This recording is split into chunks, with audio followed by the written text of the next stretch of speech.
to Unheard History, the history you don't hear about in class. Oil has played a major part in the world since the mid-19th century. When it comes to oil, everyone has heard of John D. Rockefeller and the Standard Oil Company. But have you ever heard of Sarah Rector? Sarah was born in 1902 on Creek Land, part of modern-day Oklahoma. Tribal members had enslaved her ancestors, but after the Civil War, all tribal slaves were considered members of the band. Under the Curtis Act of 1898, Sarah received the mandated 160 acres of land.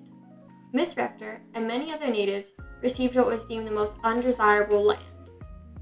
This land was rocky and not suitable for farming. At the time, her land was only valued around $560. In modern money, that's around $18,000. Just like many people back then and now, Sarah and her family struggled to pay the property tax on the land. Sarah's father tried to sell the land, but he was unable to because it belonged to a miner. Instead, Sarah's father rented the land to the Devonian Oil Company. Just 2 years later, oil began gushing out of Sarah's land. Since Sarah was only 13 years old, a white man named T.J. Porter was appointed as her financial guardian. Porter was appointed by a judge, but he was also an acquaintance of the family. Oil driller B.B. Jones had sprang a gusher on Sarah's land that was producing around 2,500 barrels a day. From this gusher alone, Sarah was bringing in about $300 a day. In modern money, that would be about $8,000 a day. She was earning more in a single day than most people earned in a whole year. In 1 month, Sarah earned around $11,500. In today's money, that would be around $304,000. With all this money came name recognition across the country.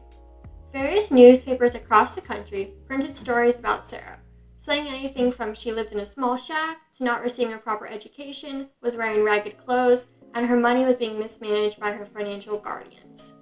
After hearing these horrible stories, notable figures such as W.E.B. Du Bois and Booker T. Washington became interested in Sarah's story. They believed that Sarah and other wealthy African Americans should not have white guardians, but that other wealthy African Americans should be their advisors. Furthermore, they believed that the money should remain within their own community, and that the money should not be put in white banks to be used by white people. African American newspapers stated that Sarah should have black advisors. They believed that if she were to have an African American advisor, she would be treated better, and the money would be used to propel the African American community. Sarah Rector became the poster child for this issue.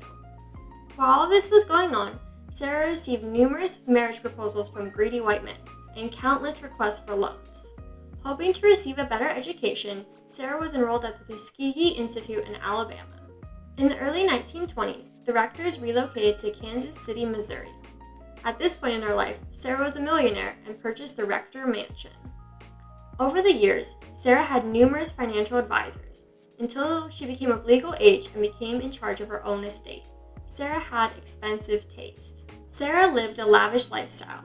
She wore fancy clothes, owned a Lincoln, Cadillac, and Rolls-Royce, and even had a chauffeur to drive them. She also loved to throw parties for black elites. But like most people during the Great Depression, she lost a decent amount of her fortune. When Sarah passed away in 1967, she still owned a decent amount of property. While money and fame are a huge part of Sarah's story, her lasting legacy is the changes she influenced for children like her. Because of her, new laws were enacted that protected children who inherited large fortunes from being taken advantage of. Thanks for watching. If you want to hear more Unheard History, be sure to like, comment, and subscribe to the Digital Learning Company.